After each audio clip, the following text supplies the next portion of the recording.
This conference will now be recorded. अद्य शनिवासर अथवा मंदवासर मार्गशीर्ष शुक्ल अष्टमी दिनांक 11 डिसेंबर 2021 रसरत्न समुच्चय यंत्र प्रकार शंखं चक्रं जलौकान् दधतमृतघटं चारुदौर्भिश्चतुर्भिः सूक्ष्मस्वच्छातिरुद्यांशकपरिविलसन् मौलिमं भोजनेत्रं कालाम्भोदोज्ज्वलाङ्गं कटितटविलसत्चारुपीताम्बराढ्यं वन्दे धन्वन्तरिं तं निखिलगदवनप्रौढदावाग्निलीलम् प्रौढदावाग्निलीलम् ब्रह्मणो हि समारब्धा मात्रेयाद्येषु पूजिताम् अस्मदाचार्यपर्यन्तां वन्दे गुरुपरम्पराम् आयुर्वेदरतं वन्दे माधवाख्यं महागुरुम् आयुर्वेदामृतं सर्वं शिष्येभ्यो यः प्रदत्तवान् द्रष्टाज्ञानी दृष्टकर्मा कृतकर्मा तथैव च अध्यापको श्रेष्ठो महान् संशोधकस्तथा गुणैरेतैः समुदितैः यत्कार्यं प्रतनोति सः समृद्ध्यर्थं हि कार्यस्य वयं प्रयतामहे सरस्वत्यै नमो यस्याः प्रसादात् पुण्यकर्मभिः बुद्धिदर्पणसङ्क्रान्तं जगदध्यक्षं वीक्षते आत्रेयं प्रथमं वन्दे आयुर्वेदजगद्गुरुम् आयुर्वेदामृतं सर्वं गृहीत्वा हि सुरेश्वरात् अग्निवेशादिकेभ्यो यत्प्रेच्छत् मुनिसत्तमः प्रथमं तन्त्रकर्तारम् अग्निवेशं नमाम्यहम्।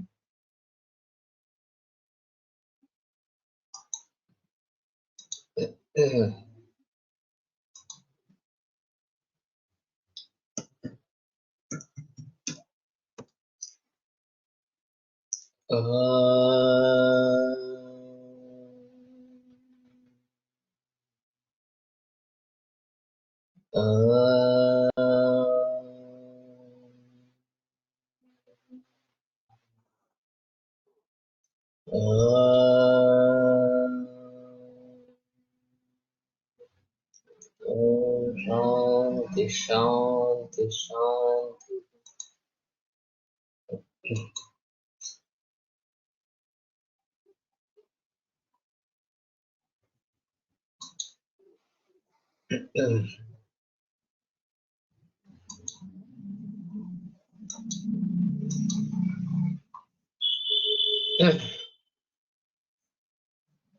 क्षिपेत रस्म घटे दीर्घ नताधो नाल संयुते तन्नालं निक्षिपेत अंध गंड कटक्षंतरे खलु तत्र रुद्ध्वा मृद्वा सम्यक् वदने घटयो रथ अधस्तात् रसकुंभस्य ज्वालयेत् तीव्रपावकम् इतरस्मिन् घटे तोयं प्रक्षिपेत् स्वादु शीतलं स्वादु तिर्यक्पातनम् एतद्धि वार्तिकैरभिधीयते। तो ये तिर्यक्पातन यंत्र है जो हम शाला लेवल से सीखते आ रही है, वही है। एक घट में रस रखे दीर्घ नताधो नाल संयुते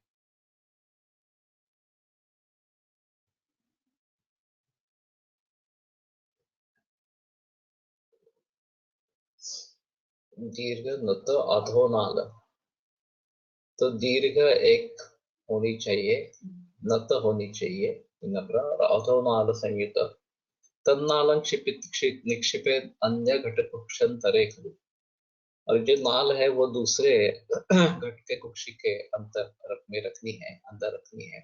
ततरुर्ध्वा मृदा सम्यक वदने घटे,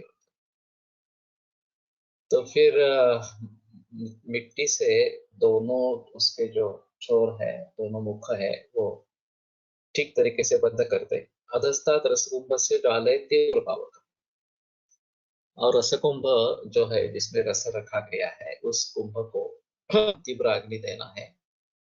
इतरस्मिन् घटे तोयं प्रक्षिपेत स्वादु शीतल, दूसरे घट में स्वादु शीतल इस प्रकार का जल रखे। तो स्वादु क्यों रखा है मालूम नहीं, जल ही वैसे ही स्वादु है।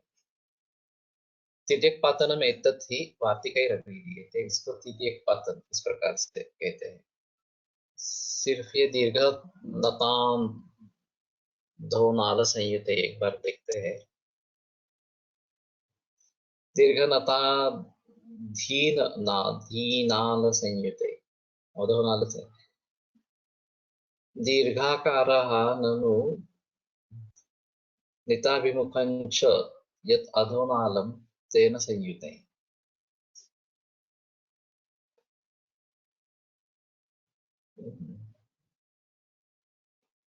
तस्य उदगद्धौ दीर्घम् अधोलम्बितनालमेकं संयोज्य द्वितीयघटोदरस्थछिद्रे नालाग्रप्रवेश्य मृद्वस्त्रेण संधिमालेप्य। ठीक है, संस्कृत से अर्थ नहीं निकल रहा वो जो चाहिए वो। अतः पालिका यंत्रम चषकम वर्तुलम लौहम विनतागरोर्ध्वदण्डकम् एतद्धि पालिका यंत्रम बलिचारण हेतवे। चषकम वर्तुलम लौहम विनताग्रोर्ध्वदण्डकम् विनत अग्र ऊर्ध्वदण्डकम् नहीं आ रहा। विनतम अग्रम यस्य तत्न्युज्जीकृत अग्रभागम् ऊर्ध्वम् उच्चैकृत दण्डः यस्य तत् दण्डम् विनताग्रं च तत् ऊर्ध्वदण्डं च इति ऊर्ध्वदण्डकं लोहं लोहमयं वर्तनं गोलाकारं चषकं कटोरिका कार्या कार्यम् इति शेषः। चषक शब्दस्य मद्यपानपात्रार्थकत्वेऽपि पात्रभावार्थकत्वं प्रागेव प्रदर्शितम्। बलिचारण हेतवे गन्धकचारणार्थम्।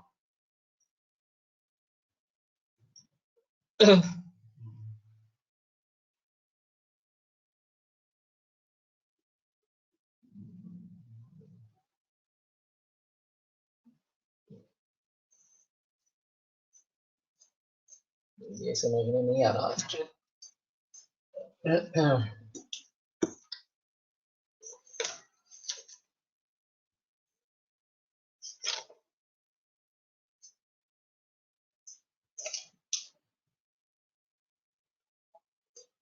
लोहे का एक गोल चषक कटोरी बनावे, उसके एक किनारे एक लंबी लोहे की छड़ लगा दे, जिसका गिरा सिरा विशेष प्रकार से झुकाया टेढ़ा किया जा रहा है।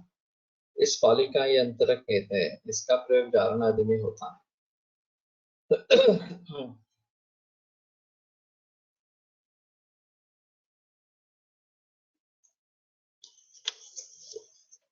फिर भी ये पता नहीं लग रहा किस प्रकार से बता रहे हैं।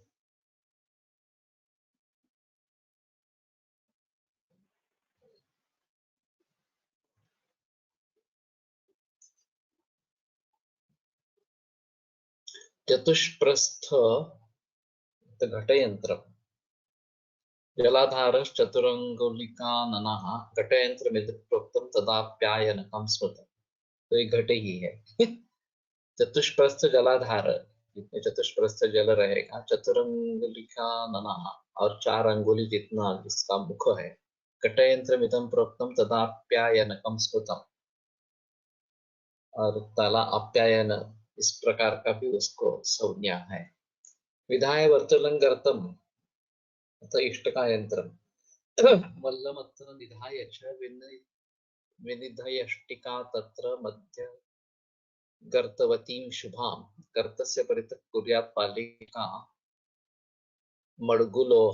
मड्गुलोच्छ्रयाम्। गर्ते सूतं विनिक्षिप्य गर्तास्ते वमनं क्षिपेत्। वमनं निक्षिपेत् गन्धकं तत्र मल्लेनास्यं निरुध्य च मल्यपालिकयोर्मध्ये मृदा सम्यक् निरुध्य च वनोत्पलैः पुटन्देयं कपोताख्यं न च अधिकम्। इष्टिकायंत्रम एतत् स्यात् गन्धकं तेन जारयेत्। तो ये इष्टिका यंत्र इष्टका यंत्र विधाय वर्तुलं गर्तं मल्यमत्र निधाय च। जमीन के अंदर एक गोल आकार का गड्ढा खोदकर उसमें एक शराब रख दे। तो मल्ल का मतलब यहाँ पे शराब है, और उसके ऊपर आर पार छेद वाला तथा ठीक ठीक बैठने वाला एक विशेष प्रकार का दंड, ईंट, जो गोल हो और आर पार छेद बना बना छेद हो बन वाले। निर्धाय अष्टकाम तत्र मध्यगर्तवतीम शुभाम। तो जिसमें एक छिद्र है इस प्रकार का मध्य, इस प्रकार की इष्टका वहां पे रखे।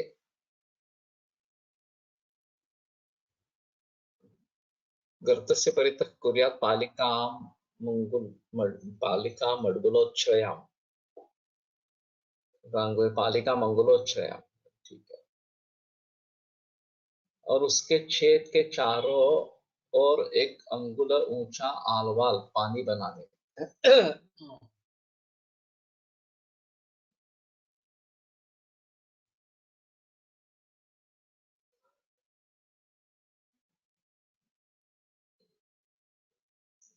गर्ते सूतम विनिक्षिप्य गर्तास्य वसनं क्षिप्य। ये वमन है, ये वसनम है। तो गर्त में सूत को डालकर उसके ऊपर, हाँ, वस्त्र डाले। निक्षिपित गंधकं तत्र मल्येनास्यं निरुद्ध च, उसमें गंधक डाले और फिर मुख बंद कर दे।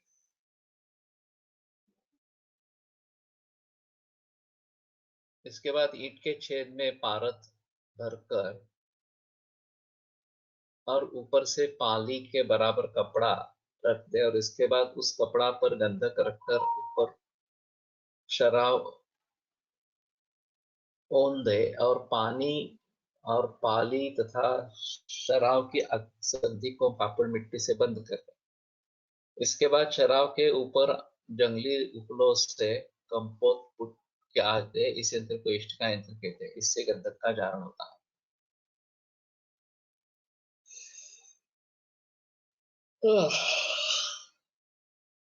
तो एक गड्ढा बनाना है और उसमें खरपर इस प्रकार का रखना है, शराब रखना है, और उसके ऊपर आर पार छेद वाला और ठीक ठीक बैठने वाला एक विशेष प्रकार का ईंट जो गोल हो और आर पार छेद हुआ छेद हो बन वाले। तो मेरे ख्याल में एक गोल ढक्कन बनाना है उसको, जिसमें आर पार छेद इस प्रकार का होगा।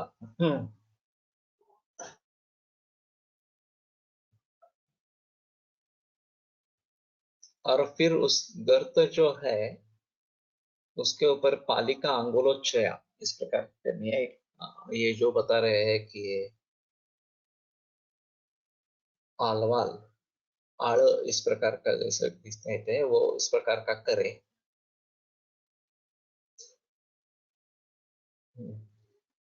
ईंट के छेद में पारद भरकर ऊपर से पाली के बराबर कपड़ा रख के ढक दे, और उसके बाद में उस कपड़े पर गंधक रखकर ऊपर शराब ओन दे।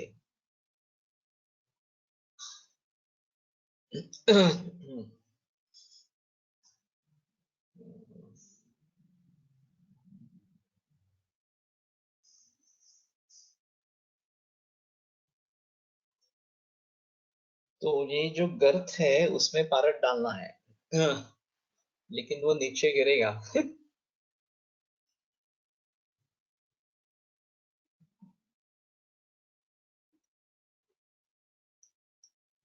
तो नीचे नहीं गिरना है।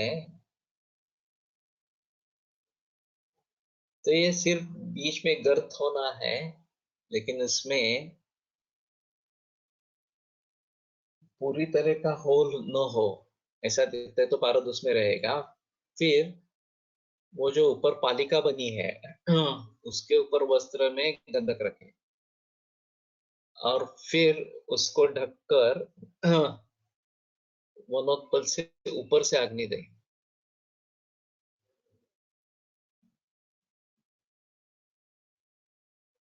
मल्लपालिकयोर्मध्ये मृदा सम्यक् दुरुद्ध च।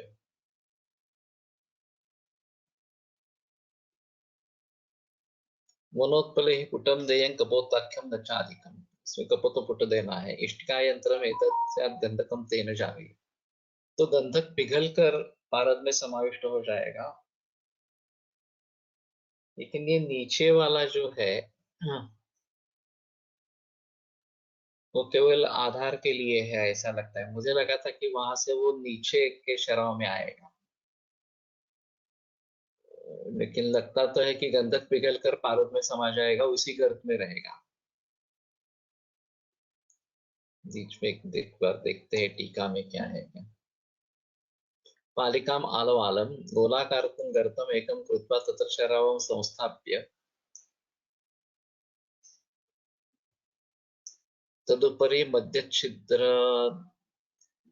छिद्राम इष्टिकाम एकाम विन्यस्य इष्टिकागर्तं परितः अंगुली मितोन्नतम आलवालम एकं च कुर्यात्। तथा इष्टकारब्धे पारदम इष्टकारंध्रे पारदम विनिक्षिप्य रंध्रमुखे वस्त्रं तदुपरि गंधकं च विन्यस्य शरावान्तरेण रुद्ध्वा शरावालवालयोः सन्धिं मृदा सम्यक् आलिप्य वन्यकरोषैः कपटकपुटं दद्यात् इति निष्कर्षः। लेकिन ये जो नीचे वाला शराब है वो केवल आधार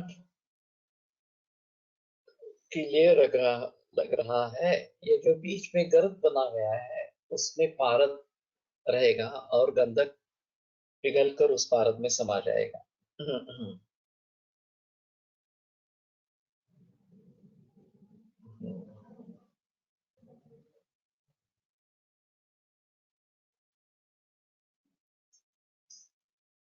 क्योंकि अगर ये पूरा छेद है तो पारद वहां रहेगा नहीं, वो नीचे आ जाएगा।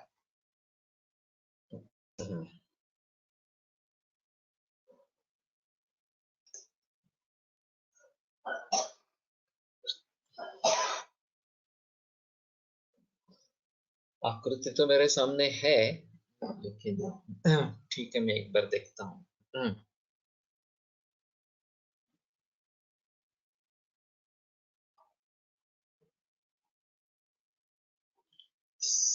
स्थालिकोपरि विन्यस्य स्थालिं सन्ध्यं निरुध्य च ऊर्ध्वस्थाल्यां जलं क्षिप्त्वा वह्निं प्रज्वालयेत् अधः। एतत् विद्याधरं यन्त्रं हिंगुलाकृष्टि हेतवे। तो एक थाली के ऊपर दूसरी थाली रखनी है और उसमें पानी भरना है।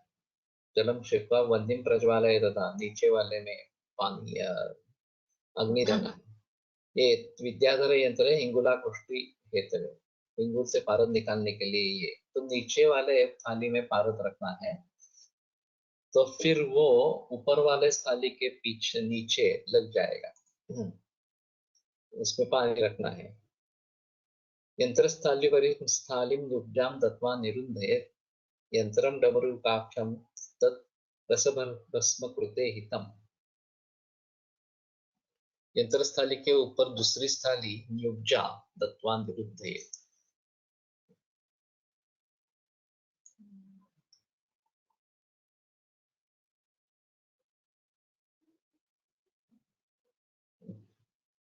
तो ये दूसरी थाली उलट इस प्रकार की रखनी है, ऊपर जो रखनी है। तो डबल ऐसा दिखता है। ऊपर वाले थाली के ऊपर गीला कपड़ा रखे और नीचे से अग्नि दे, और फिर ये जो हिंगुल वहां पे है रखे, तो हिंगुल ऊपर घट में जमा होगा। इसकी आकृति यहाँ पे दी है डमरुकाख्य यंत्र की। अथ नाभि यंत्रम मल्ल मध्ये चरेत् गर्तम तत्र सूतं सगंधकम गर्तस्य परितः उड्ड्य प्रकुर्याद् अंगुलोच्छ्रितम् ततश्चाच्छादयेत् सम्यक् गोस्तनाकारमूषया सम्यक तोय मृदा रुद्ध्वा सम्यक अत्राच्यमानया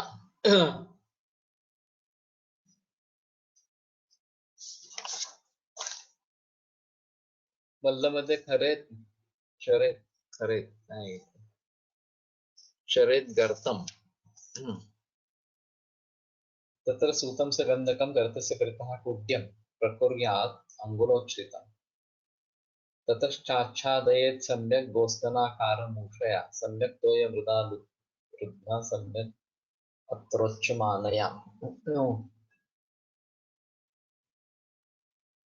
मल्ल शराब में एक गड्ढा बनाकर उसमें गंधक पारद की कज्जली को रख दे और फिर गड्ढे के चारों तरफ एक अंगुली ऊंची की दीवार बना दे तथा दीवार समेत उस गड्ढे को गोस्तनाकार उल्टी मूषा से ढककर मूषा का मुख तथा दीवार के बाहर वाले शराब की तलकी संधि को जलमृत्तिका की अच्छी तरह लेप लगाकर सुखा ले।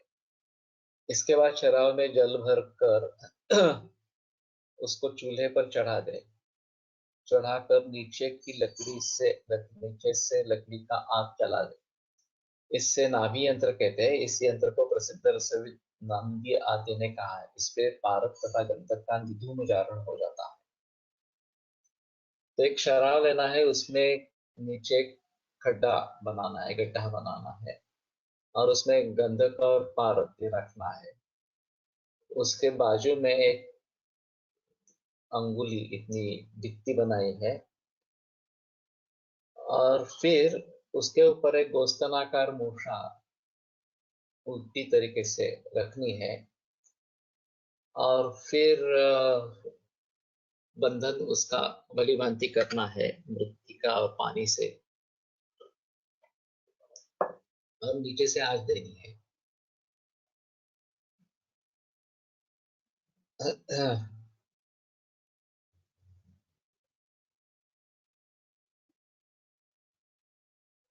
शराब में जल भर कर इसको चूल्हे पर चढ़ा दे। जल क्यों भरना है, ऊपर तो नहीं है। तो ये मृदा लब्ध्वा एवढा इतना ही है। तो उसको आज दे देंगे तो पारा गंधक पिघल कर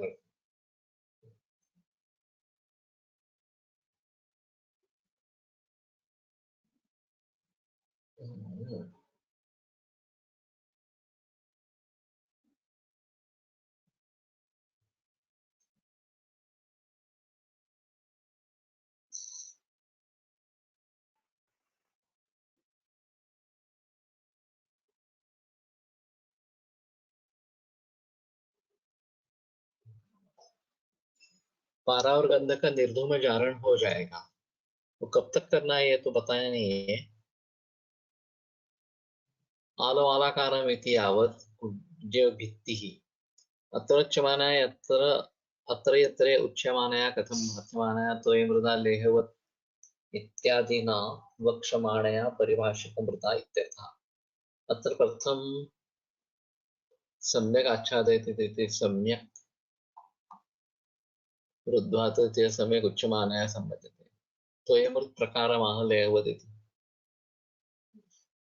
ये तो आगे वाले चले गए।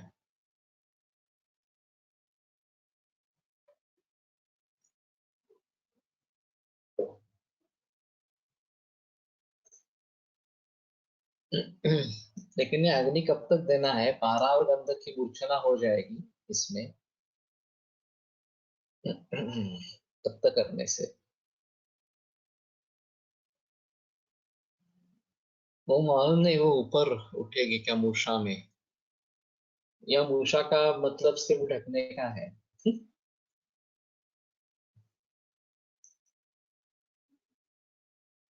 यहाँ धूम बाहर निकलने के लिए कोई चांस नहीं है, इसलिए निर्धूम गंधक धारणा हो जाती है। लेहोत्कृत बूल वाथेन परिमर्दितं जीर्णपित्तरजः सूक्ष्मं गुडचूर्ण समन्वितम् इयं हि जलमृत प्रोक्ता दुर्विद्यां सलिलैः खलु। लेहवत कृत बबूल क्वाथेन, तो उसका बबूल का क्वाथ बनाकर उसका लेह जैसा बनाना है। तो ये रसक्रिया हो जाएगी उसकी। जीर्णकिट्ट रजः, तो जीर्णकिट्ट का रज सूक्ष्म यानी कि मंडू, गुड़चूर्ण समन्वितम, उसमें गुड़ डालकर, यम ही जलमृत प्रोक्ता, इसको जलमृत कहते हैं। दुर्विद्या सलिल खलु, और एक बार ये सूख जाने पर ये पानी से भी उसका भेदन नहीं होता। तो ये मृदा रुद्वा, ये जलमृत या तोयमृत, ये इस प्रकार से बनानी है। तोयमृत लक्षण तत्र वन्नी मृत्स्ना, वन्नी मृत्स्ना लक्षणम, खट्टिका पटुकिट्टैश्च महिषी दुग्धमर्दितैः वन्यमृत्स्ना भवेत्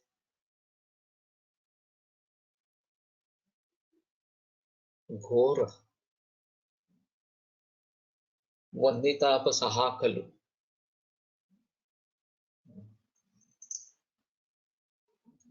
तो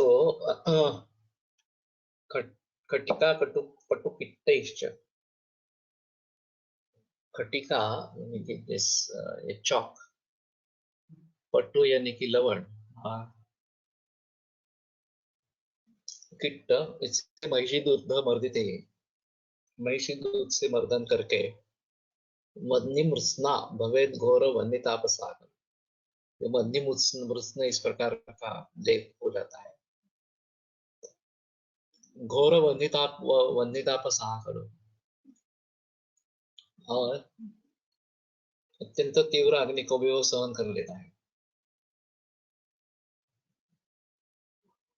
एतया मृत्स्नया रुद्धो न गंतुम क्षमते रसः, इस प्रकार के मृत्स्न से रुद्ध जो पारद है वो कहीं जा नहीं सकता। विदग्ध वनिता प्रौढ़ प्रेमणा रुद्ध पुमानिव,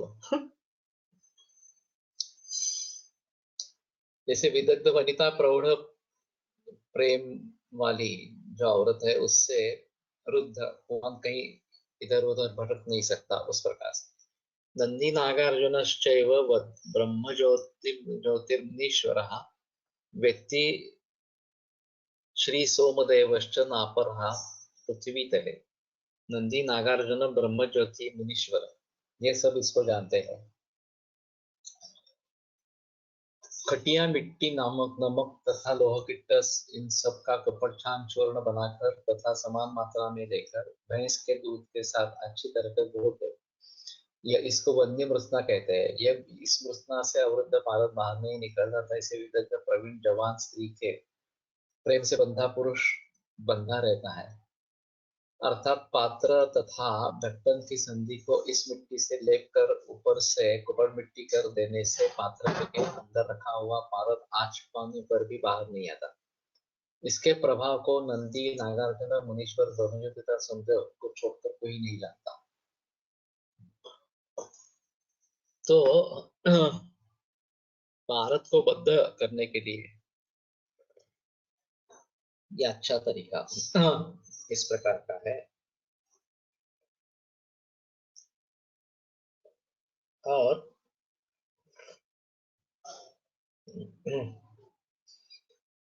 अभी मालूम नहीं इस प्रकार से बंध कर करेंगे तो पारुद उसका भेद नहीं कर पाएगा। तो ये काफी अलग इस प्रकार का है। ततो जलम विनिक्षिप्य वह्निं प्रज्वालय दधा नाभ्यन्तरमिदं प्रोक्तं नन्दिना सर्ववेदिना अनेन जायते जीर्यते स्यूतो निर्धूमः शुद्धगन्धकः। तो पानी डालकर वह्निं प्रज्वालय दधा, नीचे अग्नि जलाए, नाभ्यंतर, इसको नाभ्यंतर कहते हैं, नंदिना सर्ववेदिना अनेन जीर्यते स्यूतो निर्धूमः शुद्धगन्धकः।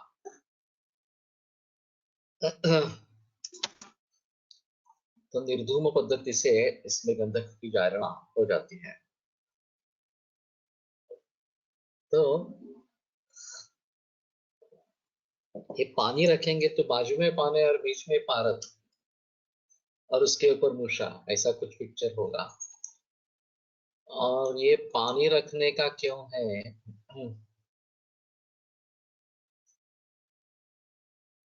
विटकर चूर्ण, गुळ चूर्ण बबूल वातामध्ये केलेल्या मिश्रण वॉटरप्रूफ सिमेंट प्रमाणे वापरता येईल.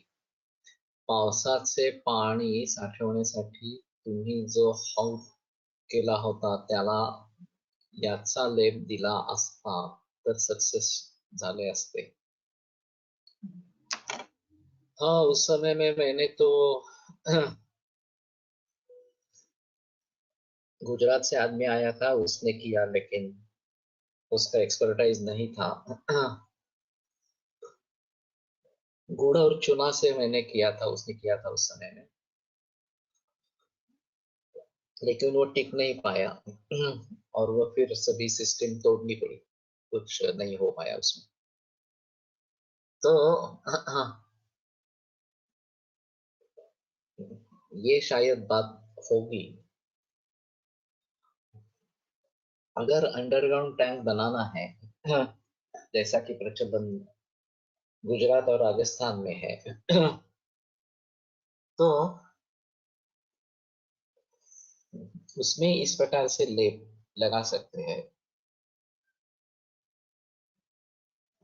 और फिर बरसात का पानी वहां पे टिकेगा.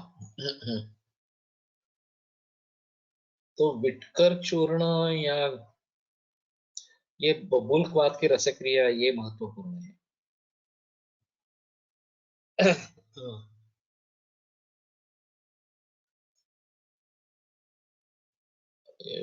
ऊपर में खटिका का मतलब खड़ू इस प्रकार का किया जाता है जनरली. तो खड़िया मिट्टी नमक, खड़िया मिट्टी.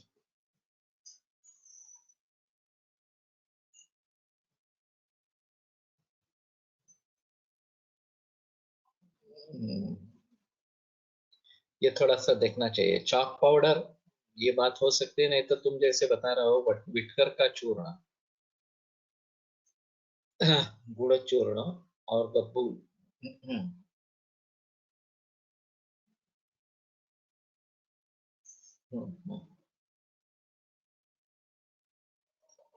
इसमें एक अहम मुद्दा है, ईंट जिस प्रकार से बनाई जाती है भर्जित करके, तो उससे पर्यावरण की काफी हानि होती है. इसलिए उत्तराखंड में बेकर नाम के किसी विदेशी आदमी ने बहुत प्रयास किए थे ये मिट्टी से ईंट बनाना बगैर भर्जन के. और फिर अभी वाड़ा में जो है इस्कॉन का, उसमें भी उसी टेक्निक को अपनाया है. और जो भी घर बने हैं वो बिना भर्जित मिट्टी से बने हैं. तो शायद इसमें इस प्रकार का कुछ डालना पड़ेगा ताकि पानी अंदर ना आए. तो वो तो वाटर प्रूफ है, उसमें संदेह नहीं है. तो उसमें क्या डालते हैं एक बार देखना चाहिए. बबूल क्वाथ रसक्रिया ये मेरे ख्याल में इसमें अहम है. देखना चाहिए इसको इस प्रकार से करके. एक मृत घट को अंदर से अगर लेप दे दे इसका, और देखे कि पानी बाहर नहीं जा रहा या अंदर नहीं आ रहा है इस प्रकार से, तो ये वाटर प्रूफ सीमेंट की जैसा काम करेगा. हाँ. और उसको भली भांति कर सकते हैं. बाभळीचे लाकूड इकडे नाव होडी बनवण्यासाठी वापरतात, पाण्यात सडत नाही. हम्म, ये भी अच्छा है. अभी सुबाबुल आ गई है, ये हाइड्रोलाइज वैरायटी है. महाराष्ट्र शासन ने जिसको पुरस्कार किया था और फिर बाद में वो बंद हो गया सर. तो हमारी जो ओरिजिनल बाबुल है उसी का प्रयोग करना पड़ेगा. और ये एक अच्छा होगा अगर हम भली भांति वाटर प्रूफिंग इसकी कर सकेंगे, तो एक अच्छी बात इस प्रकार की रहेगी.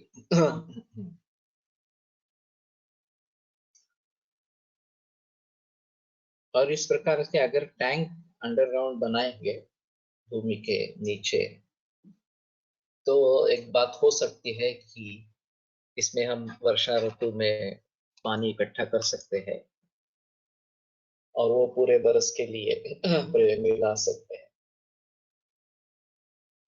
अभी शायद छोटे पैमाने पर इसका प्रयोग करके देखिए कि कैसे पॉसिबल हो इस प्रकार से।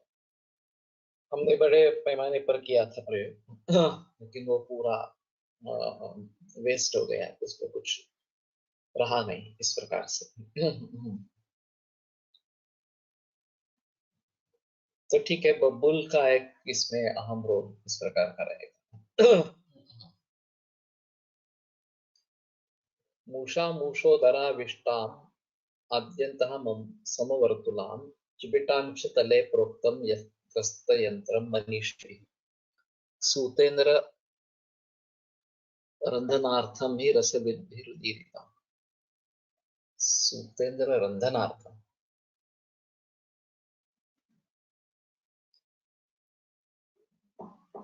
तो एक मूषा दूसरी मूषा के अंदर स्थित है, समवर्तुल इस प्रकार के आद्यंतः समवर्तुला, दोनों छोर में समवर्तुल है। चिपिटांच तले प्रोक्तम ग्रस्त यंत्र मनीषी भी, समझ में नहीं आ रहा।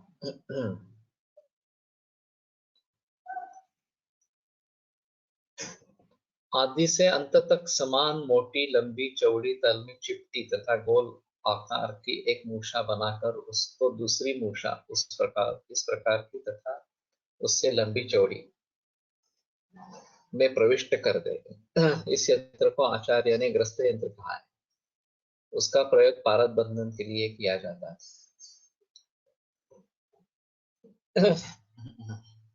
तो सिर्फ आकार में बदल है।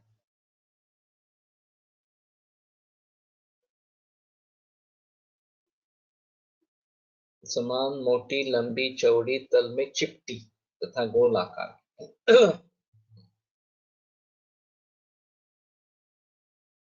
तले प्रोक्तम, तो एक दंडगोल जैसा होना है जिसमें तल की बाजू बंद की गई है, गोल है, और उसी प्रकार से एक उससे बड़ी मूषा बनानी है और ये इसमें रखनी है। सूतेन्द्र बंधनार्थ में रसविद्धि,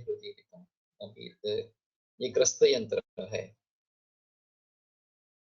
स्थाल्यां ताम्रादि निक्षिप्य मल्लेनास्यं निरुध्य च पच्यते स्थालिकाधस्तात् तत्स्थाली यंत्रमिति।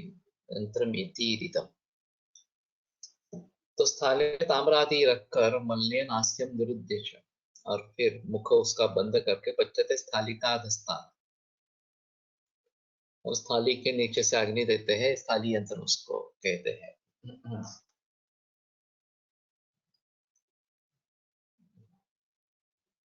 घड़ा में औषधि मर्दित ताम्र आदि को गोल पर रखकर तथा घड़ा के मुख को भी शराब से ढककर उन दोनों की संधि को अच्छी तरह कपड़ मिट्टी से बंद कर दे और उस घड़ा को चूल्हे पर चढ़ाकर नीचे से आग दे, इसको स्थाली यंत्र कहते हैं।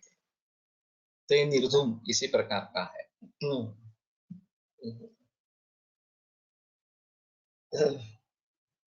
विधाय अष्टांगुलम पात्रम लोहम अष्टांगुलोच्छ्रयम् कंठाधो द्वांगुले देशे गलाधारे हि तत्र तिर्यक लोह शलाकांश तन्वीस्तिर्यक विनिक्षिपे तनूनि स्वर्ण पत्राणि तासां परिव्यज्यसे। धूप यंत्र, तो अष्टांगुल पात्र लोह का अष्टांगुलोच्चयम, अष्टांग उसकी ऊंचाई हो। कंठाधो द्व्यंगुले देशे गलाधारे हि तत्र तिर्यक लोह शलाकया तन्वीस्तिर्यक विनिक्षिपे।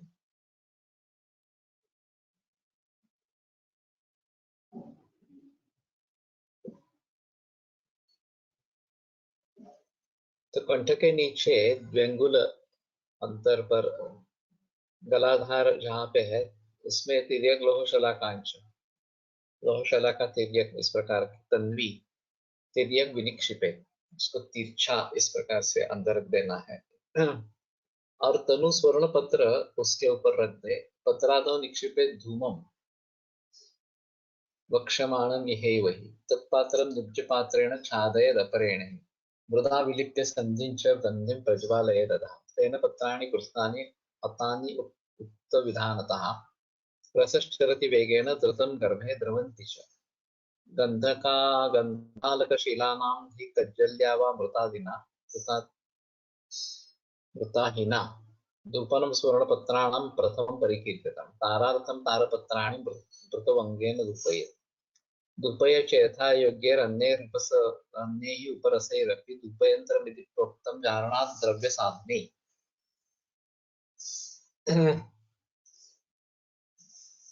एखाद्या प्रतिकृतीचे वर्णन करण्यासाठी मराठी भाषा अधिक समर्थ आहे का? संस्कृत मधील वर्णन वाचून किती कन्फ्युजन होते, नेमके चित्र पटकन डोळ्यासमोर येत नाही की आपण मराठीत बोलतो म्हणून मराठीतून सहज कळते असे इसमें एक्चुअली समझ नहीं रहा, यही समस्या है। सवाल मराठी का या हिंदी का नहीं है। जो संस्कृत पढ़ रहे हैं उससे पिक्चर क्लियर नहीं हो रहा और जो आकृति सामने आनी चाहिए वो नहीं आ रही। एक बार आकृति सामने आ जाए तो शायद मराठी, हिंदी, अंग्रेजी कुछ ना किसी ना किसी तरीके से उसके बारे में कह सकें। आपत्ति ऐसी है कि यहाँ हिंदी भाषांतर भी मैं पढ़ रहा हूँ, फिर भी उसमें से भी ये ठीक तरीके से समझ में नहीं आ रहा। ये वस्तुस्थिति है इस प्रकार से, और उसका मूल कारण इसके ऊपर प्रयास किए ही नहीं है आज तक। रसशास्त्र के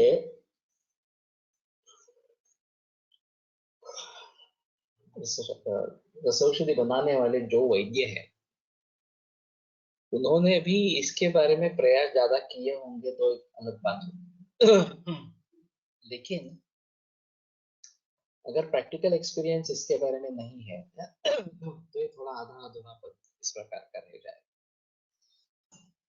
फिर भी मैं मानता हूँ कि पहली बार पढ़ रहे हैं, दूसरी तीसरी बार पढ़ेंगे, अभी तो मुझे मालूम नहीं इसको दूसरी तीसरी बार पढ़ेंगे इस प्रकार का।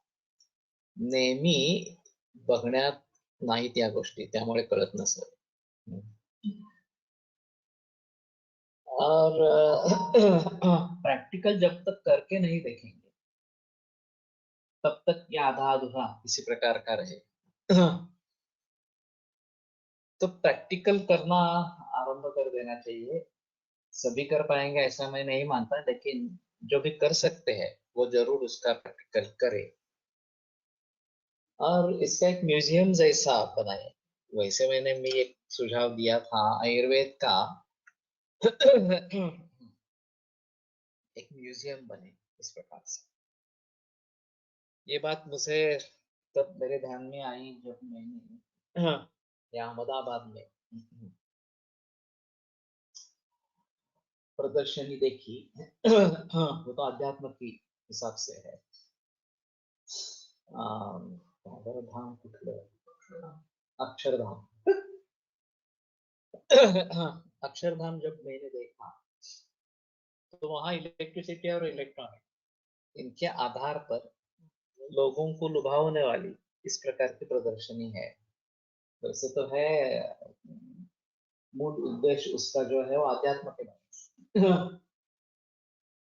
तो वो देखने के बाद मुझे पता चला कि अरे आयुर्वेद में तो ऐसे बहुत कुछ दिखाने लायक है और आयुर्वेद के बारे में जो गलत फहमियां है वो इससे दूर हो सके तो आयुर्वेद धाम बनाएंगे ऐसा मैंने सोचा था।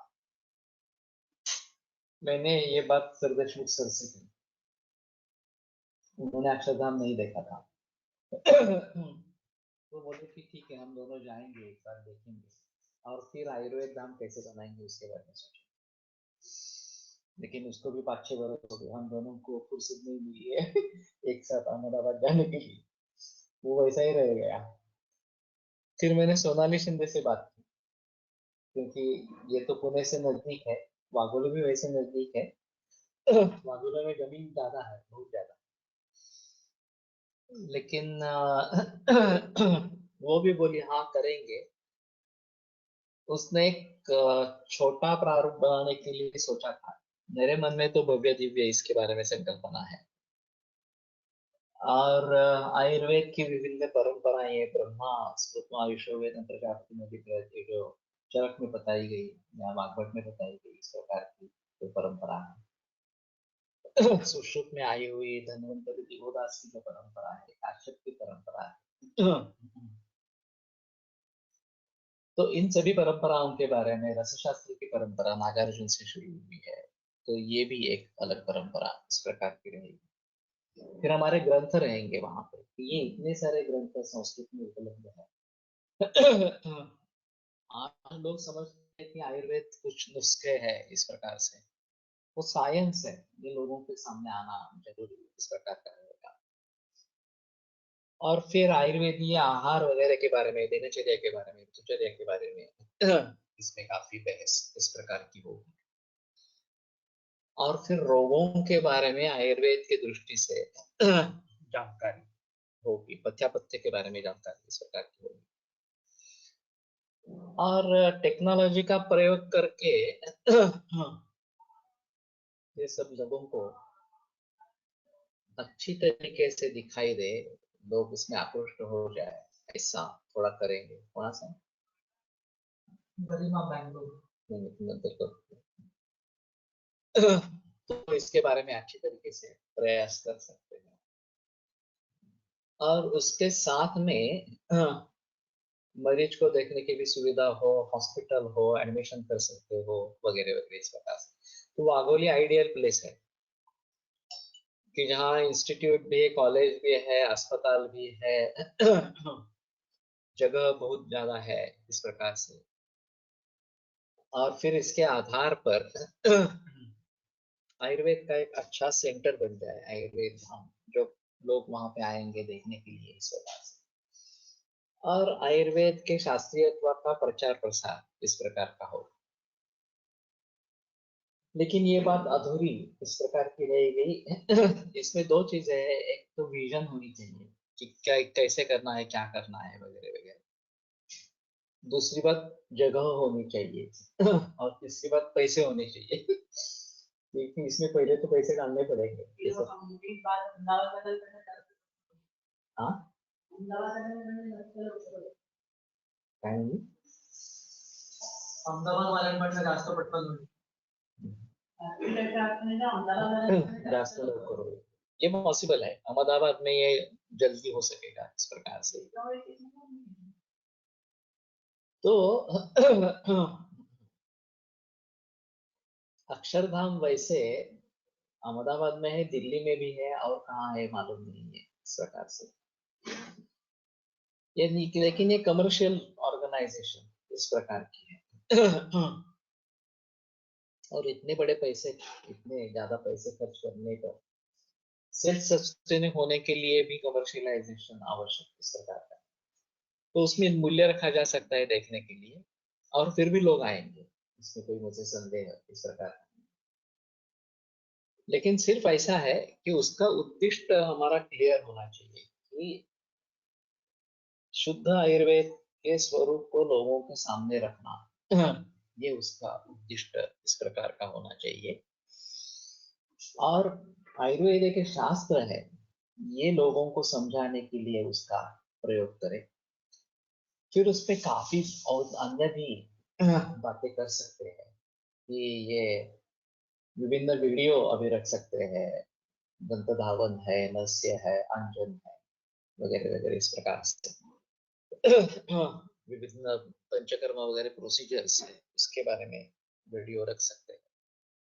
तो कहने का तात्पर्य अर्थ ये है, पुण्यात इस्कॉन मार्फत शक्य होऊ शकते। लेकिन इस्कॉन का मूल उद्दिष्ट तो ये नहीं है।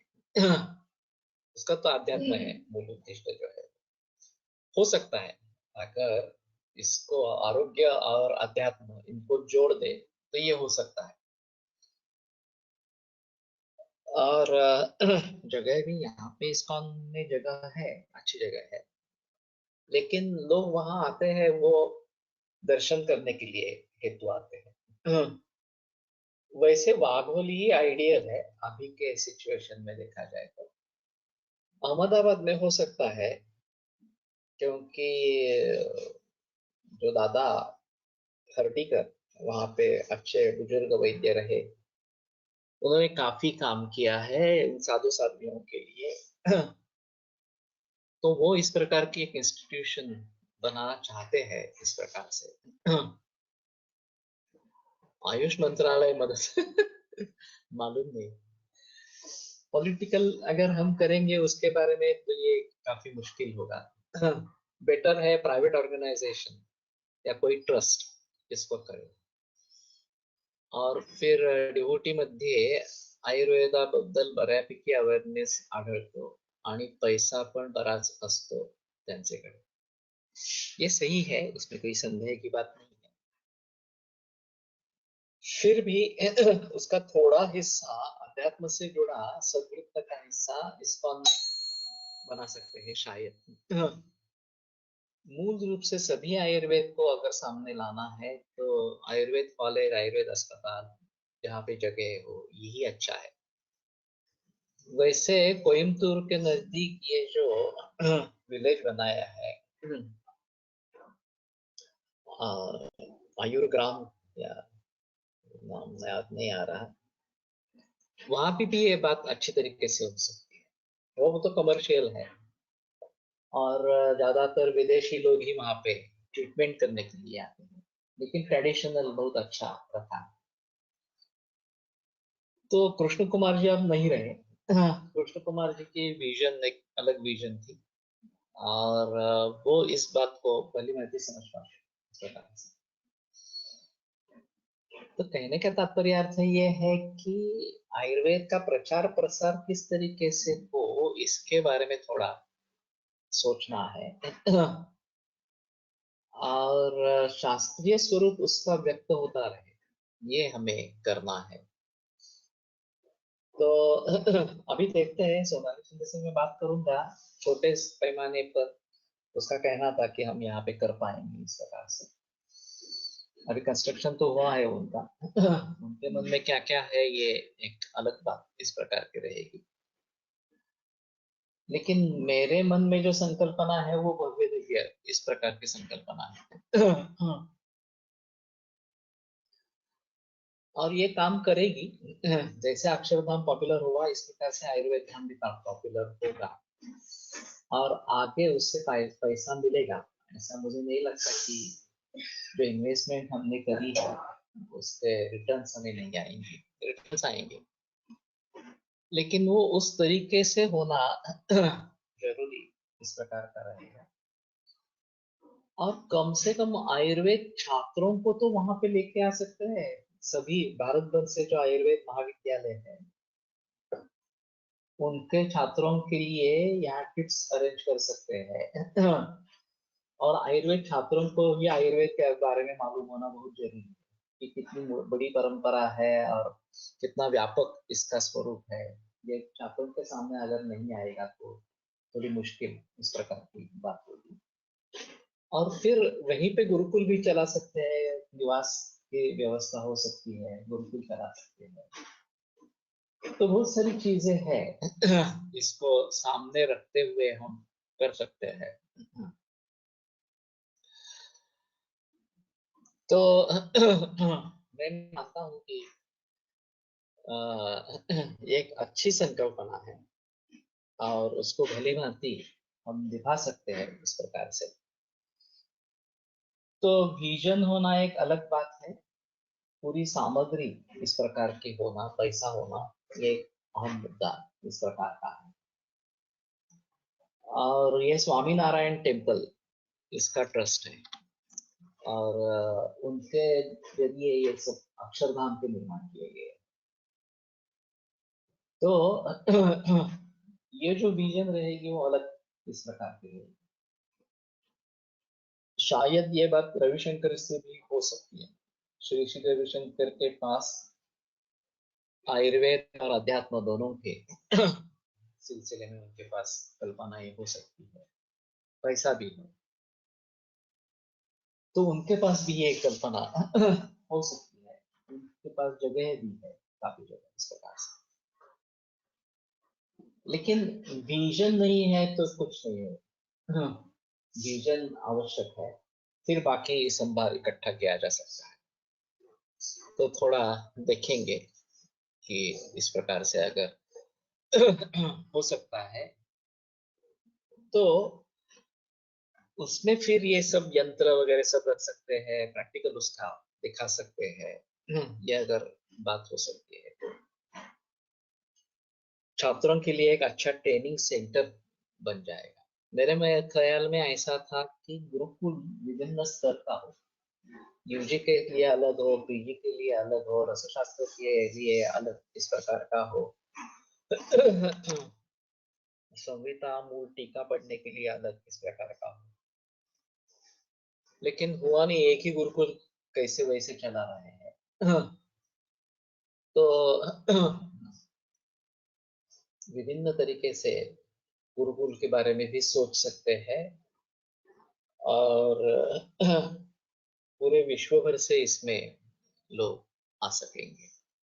ठीक है, तो 263 रुकते हैं और सोमवार को चरक को आगे बढ़ाएंगे। आयुर्वेद प्रकांडो निगदित इह हि शल्यतंत्र प्रधानः शिष्येभ्यः शाश्वतोऽयं निखिलजनकृ व्याप्तचित्तेन येन आयुर्वेदस्य वाञ्छन् पुनरपि भुवने ताञ्च सुष्ठु प्रतिष्ठां श्रेष्ठं धन्वन्तरिं तं प्रणमति च सदा वैद्यवर्गो हि नूनम् वैद्यवर्गो हि नूनम्।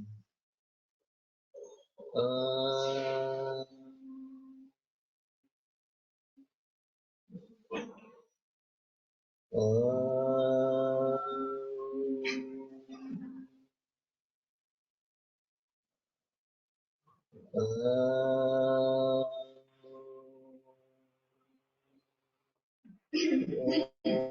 शांति शांति शांति। विरम्यते व्याख्यान व्यापारात् सोमवासरे